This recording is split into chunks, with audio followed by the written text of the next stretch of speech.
अवधूत चिंतन श्री गुरुदेव दत्त श्री स्वामी समर्थ. नमस्कार भक्तांनो, मला सांगायला आनंद होतोय की काल दत्त जयंतीच्या शुभमुहूर्तावर स्वामींचीच इच्छा असल्याने काल आपल्याकडे एक अनुभव आलेला आहे आणि तो इतका अद्भुत आहे की मला ऐकतानाच अंगावरती काटे आले. आणि हा अनुभव इथून भारतातून नसून परदेशातून आहे. आणि ताईंनी नुसताच अनुभव शेअर केलेला नाही तर त्याचसोबत फोटो आणि आपल्याला एक व्हिडिओसुद्धा पाठवलेली आहे, जी सत्य घटना त्यांच्यासोबत झालेली आहे. त्यांनी त्याचे फोटो देखील पाठवलेले आहेत. तर चला तर वेळ न घालवता मी सुरुवात करते ताईंच्या भाषेत अनुभव शेअर करायला. जिथे स्वामी चरण तिथे न्यून काय, स्वये भक्त प्रारब्ध घडवी ही माय. श्री स्वामी समर्थ. खरंच स्वामींचे जिथे जिथे अधिष्ठान असते तिथे ना तिथे स्वामी हजर असतातच. कोणत्या ना कोणत्या रूपात स्वामी असतातच. असं काही नाही. ताई म्हणतात की आपण खूपच सेवा केली पाहिजे. ताई सांगतात की त्यांच्या आयुष्यात स्वामी कसे आले. त्यांच्या बहिणीच्या आयुष्यात एक खूप मोठा प्रसंग आला आणि त्यावेळेस कळत न कळत स्वामींचं नाव त्यांच्या कानावरती पडलं होतं. त्यावेळेस त्या गरोदर होत्या आणि त्या सांगतात की त्यावेळेस खूप स्वामींचा धावा केला, खूप काही केलं, पण जे संकट यायचं होतं ते काही वाचलं नाही. जे नशिबात असतं ते झालंच. आणि तेव्हा ताई म्हणतात मी स्वामींशी खूप भांडले, मंदिरात जाऊन खूप रडले, माझ्या बहिणीवरती ही अशी वेळ का आणली म्हणून. ताई सांगतात तेव्हा मी म्हटलं होतं तुमचं नाव मी कधीच घेणार नाही आणि कधीच कोणत्या देवाची पूजा मी करणार नाही. हे असं म्हणून ताईंनी देवपूजा करणं सोडलं होतं. काही दिवसांनी त्यांची डिलेवरी झाली. पण ताई म्हणतात की त्याच्यानंतर काही दिवस चांगले गेले, पण नंतर खूप वाईट काळ त्यांच्या वाटणीला आला आणि यायला सुरुवात झाली. कळत न कळत त्या पुन्हा स्वामी सेवेकडे वळू लागल्या. ताई सांगतात की कधीच न पाहिलेल्या व्हिडिओ यूट्यूबवरती त्यांच्यासमोर आली. ती होती स्वामीचरित्र सारामृताची आणि त्याच दरम्यान होती स्वामी जयंती. आणि त्यांनी नकळतपणे कसं काय माहीत नाही, पण त्या म्हणतात की मी दुकानात जाऊन स्वामीचरित्र सारामृताची एक प्रत विकत घेतली आणि जसा जसा वेळ भेटेल तसं अध्याय क्रमांक 14 आणि अध्याय क्रमांक 18 वाचण्यास सुरुवात केली. पण जसं ताई म्हणतात मी वाचायला सुरुवात केली तशा अडचणी कमी होण्याऐवजी खूप वाढत होत्या असं त्यांना भासू लागलं. सुखाचा चाललेला संसार ताई म्हणतात अचानक कोलमडू लागला. घरात एकत्र कुटुंब होतं, लग्न झाल्यापासून आनंदाने भरलेलं होतं, पण अचानक मानसिक स्थिती सगळ्यांचीच बदलत गेली आणि कशा ना कशावरून थोडे वादविवाद होऊ लागले.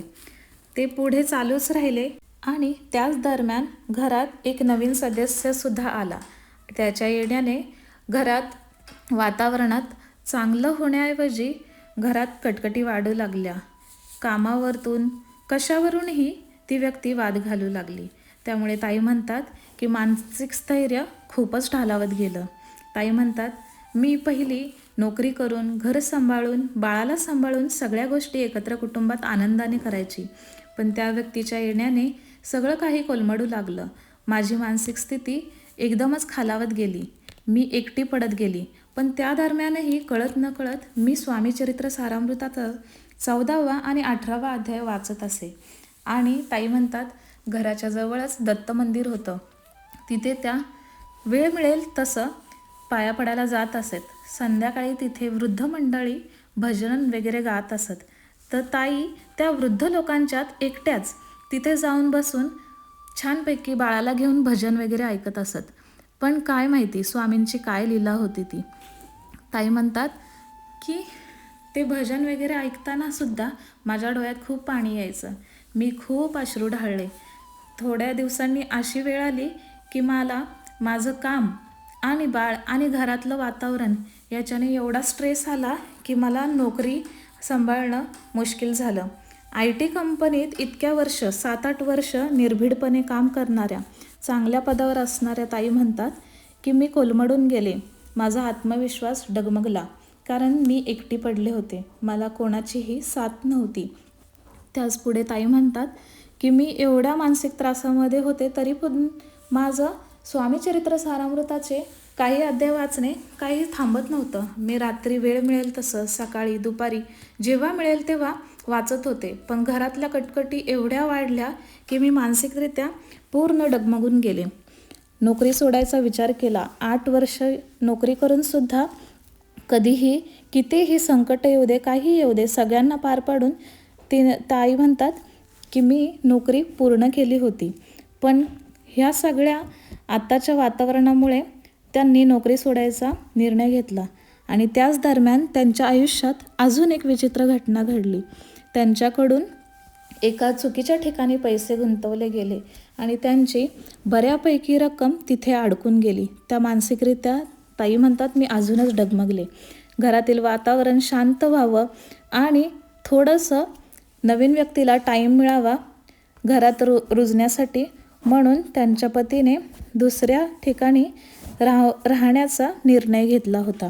तर ताई म्हणतात पतीला बाहेरच्या देशाची ऑफर मिळाली तर त्या युरोपमध्ये शिफ्ट झाल्या.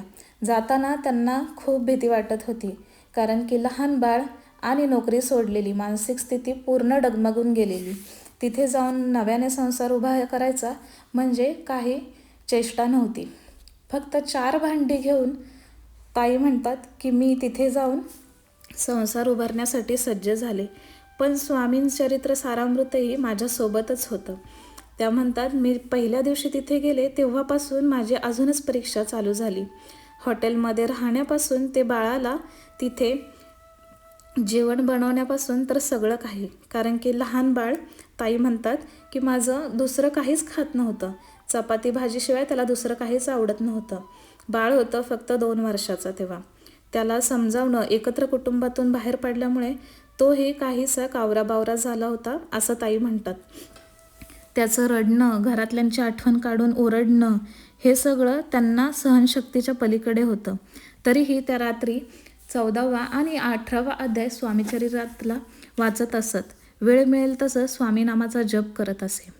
ताई पुढे सांगतात की अशाच काही गोष्टी घडत गेल्या, पण त्या त्यांना लक्षात आल्या नाहीत. त्या सांगतात की त्यांना वाटत होतं की ही परीक्षा वाढत आहे.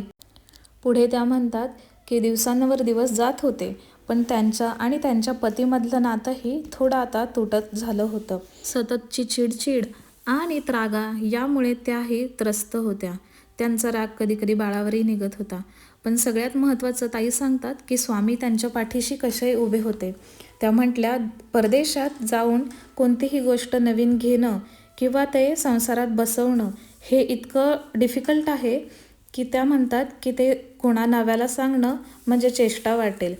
लोकांना वाटतं की परदेशात गेलेत म्हणजे खूपच मज्जा, पण तसं काही नाही. एक गोष्ट इथे जोडणं खूपच डिफिकल्ट आहे. पण त्यावेळी स्वामींनी कसं काय माहीत नाही, पण एक गोष्ट एवढी जुळून आणली की मला प्रत्येक गोष्ट भेटली. फर्निचरपासून, भांड्यापासून, कपड्यालत्त्यापासून सगळं जुळून आणलं. मी एवढंच सांगेन की मी 4 भांडी घेऊन घरातून निघाले होते. 2 प्लेट, 1 कढई, तवा आणि वाटी, चमचा असं घेऊन घरातून निघाले होते. पण इथे येताच एका युरोपियन बाईने 8च दिवसात त्यांना जवळजवळ लागणारी सगळी भांडी आणून दिली. जसं की बाळाला तापवायला लागणारं दुधाचं भांडं, मोठी कढई, मोठं पातेलं, वाटी, ताटं, चमचा आणि हे सगळं त्यांना एका युरोपियन बाईकडून भेटलं. त्या म्हणतात तेव्हा मला काहीच अंदाज आला नाही की स्वामींच्या रूपात ही बाई आलेली आहे. पण आत्ता त्या भाऊक होऊन सांगत होत्या की हे सगळं स्वामींचीच लीला होती. आत्ता त्या पाहतात कोणी नवीन आलं तर त्यांना इथे सगळं काही उभं करण्यासाठी एकतर नवीन घ्यावं लागतं, नाहीतर खूप शोधाशोध करून ते मिळवावं लागतं. पण ताई म्हणतात त्या क्षणी मला प्रत्येक गोष्ट इकडच्या युरोपियन लोकांकडून भेटत गेल्या, नाही कोणी भारतीयाकडून. आणि त्या म्हणतात तेव्हा ते मला काहीच लक्षात आलं नाही. पुढे ताई सांगतात की त्यांना आलेला दिव्य अनुभव हा मागच्याच महिन्यात. तर त्या म्हणतात युरोपियन घरांमध्ये सगळ्या रूममध्ये स्मोक डिटेक्टर असतात. इकडे धूर झालेला चालत नाही. पण ताई म्हणतात त्यांना जे घर भेटलं आहे आणि त्यांच्या घरात जी एक रूम आहे तिथे स्मोक डिटेक्टर नाही आहे आणि त्यांना तिथे छान असं स्वामींचं अधिष्ठान बसवलेलं आहे आणि तिथे त्या रोज छान असं पूजा आरशा करून स्वामी चरित्र सारामृत नाही तर स्वामी नामाचा जप करत असतात. त्यामुळे त्यांना म्हणजे इतर लोकांना उदबत्ती लावण्यासाठी सुद्धा घरात विचार करावा लागतो, पण तिथं ताई धूप आरती हे रोज करतात. आणि त्याचबरोबर ताई सांगत होत्या की हे धूर वगैरे चालत नाही घरामध्ये, आणि प्रत्येक घरामध्ये किचनमध्ये चिमणी असते. पण ताई म्हणतात माझं घर जरा जुन्या किचन पद्धतीचं आहे, त्याच्यामुळे तिथे चिमणी नाही, तर एक तर खिडकी उघडी ठेवायला लागते किंवा मग धूर होऊनच द्यायचं नाही याची काळजी घ्यावी लागते. पण ताई म्हणतात त्या दिवशी संध्याकाळी त्यांनी कढई गॅसवरती ठेवली होती आणि थोडंसं तेल गरम करायला ठेवलं होतं, पण त्यांचं बाळ रडत असल्यामुळे त्या हॉलमध्ये आल्या आणि गॅस बंद करायचा विसरल्या. देवपूजा होऊन गेली होती, संध्याकाळचे 7-7:30 वाजून गेले होते. आणि ताई म्हणतात की मी त्या बाळाला शांत करण्याच्या गोष्टीमध्ये एवढी रमून गेली की मी विसरून गेली की कढई गॅसवरती ठेवलेली आहे आणि तिच्यामध्ये तेल टाकलेलं आहे. तर ताई म्हणतात की गॅसच्या वरती त्यांनी फॉईल पेपर लावलेला आहे, तर त्याचा थोडासा आवाज यायला सुरुवात झाली, पण ताईंना वाटलं की थोडंसं तेल गरम झालं आहे म्हणून आवाज येत असेल. ताईंनी तिकडे लक्ष दिलं नाही आणि त्या म्हणतात की जेव्हा मी आतमध्ये डोकावलं तेव्हा पाहिलं तर पूर्ण कढईला आग लागलेली होती आणि वरती जे फर्निचर होतं सामान ठेवण्याचं तर त्याला जवळजवळ पूर्ण आग लागलेली होती. ताई म्हणतात त्या एवढ्या घाबरल्या, कारण की आता इथे एवढा धूर झाला होता किचनमध्ये, तो धूर जर आता हॉलमध्ये आला आणि स्मोक डिटेक्टर वाजू लागला तर किती गडबड होईल. इकडे युरोपमध्ये जर स्मोक डिटेक्टर वाजला तर लगेच पोलीस व्हॅन, ॲम्ब्युलन्स आणि फायर ट्रक हा लगेच म्हणजे लगेच येऊन उभा राहतो. आणि ते जर गोष्ट तुमच्या चुकीमुळे झाली असेल तर त्याच्यामुळे खूप मोठी पेनल्टी भरावी लागते. त्यासोबत वेगवेगळी अजून पुढे प्रकरणं वाढत जातात. ताईंना त्या क्षणी एवढं टेन्शन आलं, ताईंना काहीच समजत नाही. त्या म्हटल्या मी फक्त स्वामी नाव घेतलं आणि किचनचा जो टॉवेल होता त्याने डायरेक्ट ती कढई उचलली. त्यांच्या हाताला एवढे चटके बसत होते.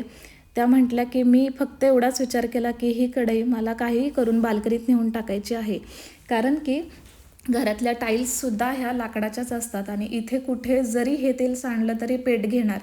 तर ताई एवढ्या घाबरल्या. त्या म्हटल्या मी कसं बसं नवऱ्याला हाक मारली आणि गॅलरीचा दरवाजा ओपन करायला सांगितलं आणि त्या म्हणाल्या मी ते कढई तशीच पकडून अक्षरशः तो टॉवेल किचन टॉवेलसुद्धा पेटला.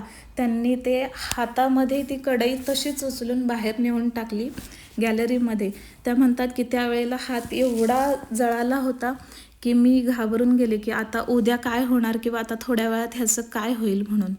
त्यावेळेला ताई म्हणतात की मी कसं बसं ते कापड जळालेलं होतं तर दुसरं कापड पकडून थोडंसं मी ती कढई गॅलरीमध्ये नेऊन टाकली आणि नंतर पाहिलं तर पूर्ण हात लाल झाला होता. पूर्ण पुढचा पंजा असतो तो हाताचा काळा निळा पडला होता. त्या फक्त स्वामी नाम घेत बसल्या आणि देवघरात त्या म्हटल्या की देवासमोर ठेवलेली खडीसाखर होती ती त्यांनी पटकन तोंडात टाकली आणि फक्त स्वामी नाम मनातल्या मनात घेत राहिल्या. त्यांना खूप वेदना होत होत्या, पण त्यांनी त्या कुणालाही दिसून दिल्या नाही. त्या फक्त एवढंच प्रार्थना करत होत्या की माझं बाळाचं जेवण खावण सगळं माझ्या हातात आहे, कारण की इकडे बाहेर काहीच भेटत नाही चांगल्या गोष्टी.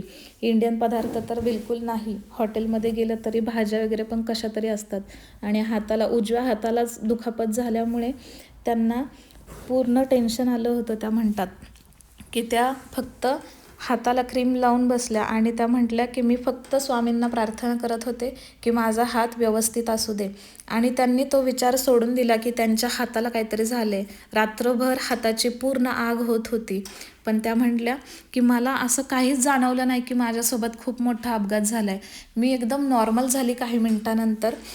माझ्या हाताला क्रीम लावून मी बसली आणि सकाळी उठल्यानंतर ताईंनी हा व्हिडिओ आपल्याला पाठवलेला आहे, मी इथे अटॅच करत आहे.